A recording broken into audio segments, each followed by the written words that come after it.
మీ car EMI కట్టలేకపోతున్నారా? మీ car EMI మేము కడతాం. ఈ నెంబర్కి కాల్ చేయండి. నమస్తే, వెల్కమ్ టు సుమన్ టీవీ. ప్రస్తుతం మనతో పాటు ఉన్నారు బిజినెస్ అనలిస్ట్ నందూరి రవికుమార్ గారు. సార్తో మాట్లాడదాం. నమస్తే సార్. నమస్తే సార్, EB-5 ఇన్వెస్ట్మెంట్ వీసా అన్న EB-5 వీసా అన్న ఒకటే కదా సార్? ఒకటే. యా, దాని ప్రాసెస్ ఎలా ఉంటుంది, అసలు అది ఎవరికి ఎలిజిబిలిటీ ఉంటుంది, ఒక్కసారి మా వ్యూవర్స్ కి. ఎందుకంటే చాలా మంది EB-5 వీసాస్ అంటే అదర్వైజ్ ఇన్వెస్ట్మెంట్ వీసాస్ యుఎస్లో ఇన్వెస్ట్మెంట్ వీసాస్ అన్నమాట. యుఎస్లో ఎంత ఇన్వెస్ట్ చేస్తే మనకి డైరెక్ట్గా EB-5 అంటే డైరెక్ట్గా మనకి గ్రీన్ కార్డ్ వస్తుంది, సిటిజన్షిప్ వస్తుంది. ఓకే, మనందరికీ కూడా కావాల్సింది ఏమిటి, అల్టిమేట్ ఆబ్జెక్టివ్ అది. గ్రీన్ సో ఆ విధంగా చేస్తాం కాబట్టి అంత క్రేజ్ ఉంది కాబట్టి అంత మనకి అది యుఎస్ కొడిపోయి అక్కడ సెటిల్ అయిపోవాలని చాలా మంది అనుకుంటుంటారు కాబట్టి ఇది ఒక method to go to US first thing. అయితే ఇది వరకు ఇది చాలా తక్కువలో ఉండేది.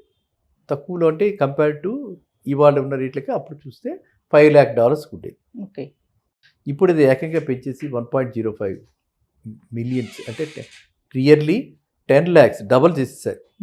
సమ్ 22 మార్చ్ నుంచి ఎప్పుడైతే డబల్ చేసేసారు. సో ఇప్పుడు మనం అంత పెట్టుబడి పెట్టుకుని మనం ఆ డాలర్లో ఆ విధంగా మాట్లాడుకుంటే సుమారుగా 9 crores దాకా మనం ఇవాళ పెట్టుబడి పెట్టుకుని అక్కడికి వెళ్తే అక్కడ మనం ఏదో ఒక బిజినెస్ స్టార్ట్ చేయాలి. ఓకే, ఇది ఎందుకు, వాళ్ళకి అక్కడ ఎంప్లాయ్మెంట్ జనరేషన్కి, అక్కడ ఉన్న యూత్కి, అక్కడ ఉన్న వాళ్ళకి మనం ఎంప్లాయ్మెంట్ ఇవ్వడానికి. అర్థమైందా? వాళ్ళు మన మీద ప్రేమ కాదు, వాళ్ళ మీద వాళ్ళకి, వాళ్ళ దేశాన్ని డెవలప్ చేసుకోవడానికి వాళ్ళు అలాంటి పాలసీస్ వాళ్ళు ఇవాల్వ్ చేశారు. ఆ పాలసీలో ఏంటంటే మనం ఈ మినిమం ఇన్వెస్ట్మెంట్ పెట్టి అక్కడికి వెళ్ళిన తర్వాత ఒక 10 మందికి మనం మినిమం 10 మందికి ఎంప్లాయ్మెంట్ క్రియేట్ చేయాలి.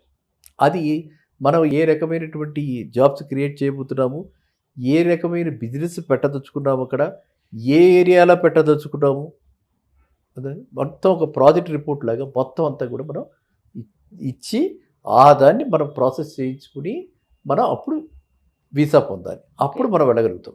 సో యూఎస్లో అది ఎక్కడికైనా వెళ్ళొచ్చు. అంటే యూఎస్లో any state we can go. ఏ స్టేట్కి వెళ్ళదలుచుకుంటే ఆ స్టేట్కి మనం ఆ అప్లికేషన్ పెట్టుకుని మనం అక్కడికి వెళ్ళాలి. వెళ్ళిన తర్వాత మనకు అక్కడ ఆ బిజినెస్ పెట్టుకోవాలి. ఇప్పుడు ఫర్ ఎగ్జాంపుల్ మనం చూస్తే ఇక్కడ ఉన్న చట్నీ హోటల్ లాగా అక్కడ చట్నీ హోటల్, ఇక్కడ కైలాస పర్వతం ఉంది, అక్కడ కైలాస పర్వతం ఉంది, ఇక్కడ గోదావరి రోడ్డు ఉంది, అక్కడ గోదావరి రోడ్డు. అట్లా మన వాళ్ళు ఈ ఆపర్చునిటీ తీసుకుని చాలామంది అక్కడ బిజినెస్ సెటప్ చేస్తున్న వాళ్ళు చాలామంది ఉన్నారు. సో అది ఇదివరకు చాలా తక్కువ ఉండేది కాబట్టి $5 lakh కంపేర్డ్ ఇప్పుడు ఇలా బాగా వచ్చేస్తున్నారు కాబట్టి ఇప్పుడు ఏం చేసి దాన్ని పెంచినా ఆగుతారా? ఇప్పటికి కూడా అఫోర్డబుల్ ఎవరైతే ఎఫర్ట్ చేయగలరో వాళ్ళు వెళ్తారు. ఇది వాళ్ళకి ఎందుకు చేస్తున్నారు, ఆ వీసాస్ ఎందుకు ఇస్తున్నారంటే వాళ్ళు కొంత నెంబర్ టార్గెట్ చేస్తారు. ఈ వీసాస్ ద్వారా, EB-5 వీసాస్ ద్వారా పర్ యానం ఒక 10,000 ఎంప్లాయీస్ రావాలి, 10,000 మందికి ఎంప్లాయ్మెంట్ రావాలి అని అనుకుంటే మనం 10 చొప్పున చూసుకుంటే మినిమం 10 అంటే మినిమం ఒక 1000 EB-5 రావాలని అట్రాక్ట్ చేస్తారు. యుఎస్ ఏంటంటే మన ప్లానింగ్ ఎలా ఉంటుందంటే బయట కంట్రీస్ నుంచి ఎలాగ ఇన్వెస్ట్మెంట్ రావాలి, బయట స్టూడెంట్స్ని ఎలా తీసుకురావాలి, అదొక రెవెన్యూ. మన మీద ప్రేమ కంటే అది ఒక రెవెన్యూ. అక్కడ ఉన్న యూనివర్సిటీస్కి ఉన్నటువంటి ర్యాంకింగ్ ఎన్నో ఉన్నాయి, రకరకాల యూనివర్సిటీస్ ఉన్నాయి అక్కడ కూడా. అన్నీ టాప్ ర్యాంక్డ్ ఏం కాదు, ఇక్కడలాగో అక్కడ అలాగే. ఆ టాప్ ర్యాంక్డ్ యూనివర్సిటీస్ కాకుండా మిగతా ఏవైతే ఉన్నాయో వాటిలో కూడా మన పిల్లలు వెళ్తారు. సో అందువల్ల ఏంటంటే యూఎస్లో అలా వెళ్ళటానికి అదంతా కూడా మనకి రెవెన్యూ జనరేషనే కదా.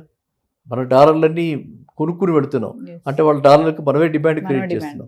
ఒక పక్కన ఆయిల్ ఇంపోర్ట్స్కి అదే డాలర్ కావాలి.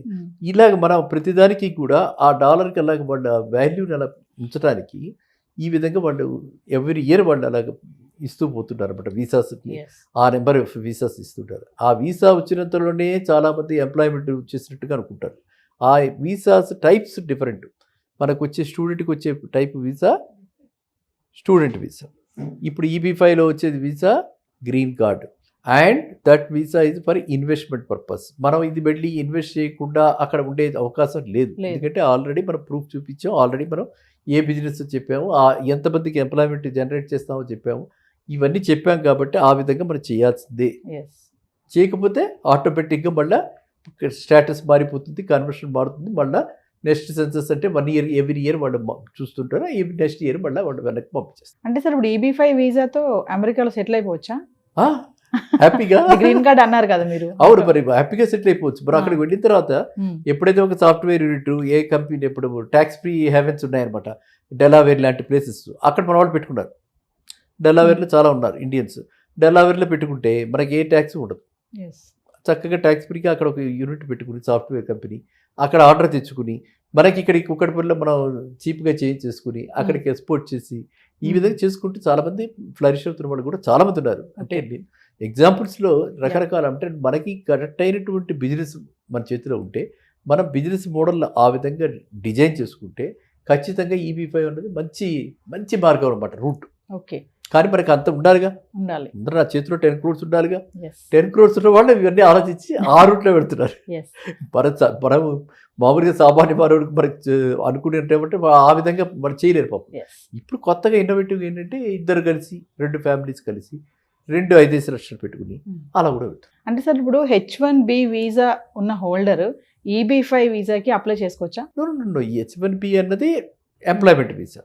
అది కొంతకాలం అయిన తర్వాత అతనికి గ్రీన్ కార్డు వస్తుంది. కొంతకాలం అయిన తర్వాత అతనికి సిటిజన్షిప్ వస్తుంది. ఈ విధంగా అతను కొన్నాళ్ళకి, అంటే ఇవాళ H1B తీసుకున్న వాడికి ఒక 10 ఏళ్ల దాకా సిటిజన్షిప్ రాదు. ఓకే, మినిమం, అంటే అంత డిలే అవుతుంది. ఒకప్పుడు చాలా ఫాస్ట్గా వచ్చేది, మినిమం 10 ఏళ్ళు, మినిమం 10 ఏళ్ళు అనమాట. గ్రీన్ కార్డు తర్వాత సిటిజన్షిప్ రావాలంటే మినిమం 10 ఏళ్ళు పడుతుంది ఇప్పుడు. అదే కనుక ఎవరైనా ఎక్స్ట్రాటరీగా మనం అనుకున్నామే టాలెంటెడ్ అని, అలా ఏదో రీసెర్చ్ చేసిన వాళ్ళు ఏదో కనిపెట్టిన వాళ్ళు ఇలాగ ఉంటారు కదా, ఆ కనిపెట్టిన వాళ్ళకి, అంటే ఏదో పేటెంట్స్ కనిపెట్టిన వాళ్ళు లేదా ఫార్ములేషన్స్ కనిపెట్టిన వాళ్ళు, ఇట్లాంటి వాళ్ళకి ఇమ్మీడియట్గా అలా సైంటిఫిక్గా ఉండి అలా ఎక్స్ట్రాటరీ బ్యాక్గ్రౌండ్ ఉన్న వాళ్ళకి మాత్రం అవుట్ ఆఫ్ వే వస్తుంది. వాళ్ళకి మాత్రం సిటిజన్షిప్ అవుట్ ఆఫ్ వే వస్తుంది.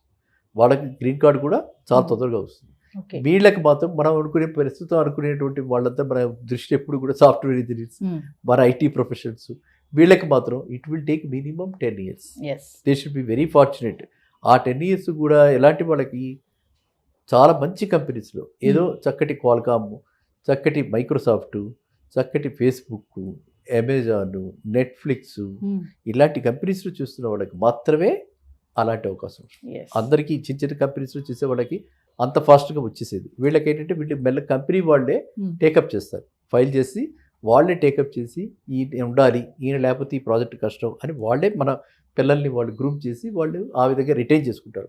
లేకపోతే ఈ వీడు $10,000 వచ్చింది జంప్ అయిపోతాడు.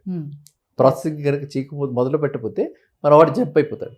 అందు గురించి జంప్ కాకుండా ఉండాలని వాళ్ళకి ఇదొక టైప్ ఆఫ్ రిటెన్షన్, అంటే ఎట్రిషన్ లేకుండా, కంపెనీ విడిచి కంపెనీ వెళ్ళటానికి లేకుండా వాడిని బందీ చేయడానికి ఈ ఎర వేస్తాడు. ఇలాంటి ఎర వేసి పిండి అలాగ ఉంచేస్తారు అనమాట. అందువల్ల ఏంటంటే ఇప్పుడు మనం ఎవరైతే మనం అనుకుంటున్నామో H1B వీసా వాళ్ళు ఆ విధంగా గ్రాడ్యుయేట్ అవుతారు. ఇదైతే స్ట్రైట్ ఎస్కలేటర్ మీద వెళ్ళిపోవటం అంటే మెట్లెక్కకుండా ఎస్కలేటర్ మీద డైరెక్ట్గా వెళ్ళిపోయి మనం అది ఎంత పెట్టాలి, 1.05 million, అంటే నియర్ అబౌట్ ఇవాళ కరెన్సీలో అరౌండ్ 9 crores దాకా పెట్టాలి.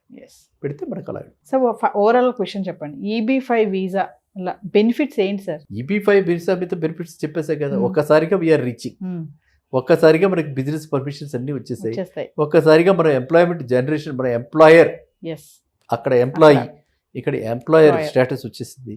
ఆ తర్వాత మన అదృష్టం కలిసి వస్తే అంటే మనకు అదంతా చూసుకుని మనం ఎవరైనా కూడా ఇన్వెస్ట్ చేస్తాం కదా. మన నెట్వర్కింగ్, మన ఉన్న ప్రొడక్ట్ని బట్టి మనకి ఫ్యూచర్ గాడ్ ఓన్లీ నోస్ ఎక్కడికైనా రీచ్ అయిపోవచ్చు. సో ఆకాశ నిహద్ర. Thank you sir.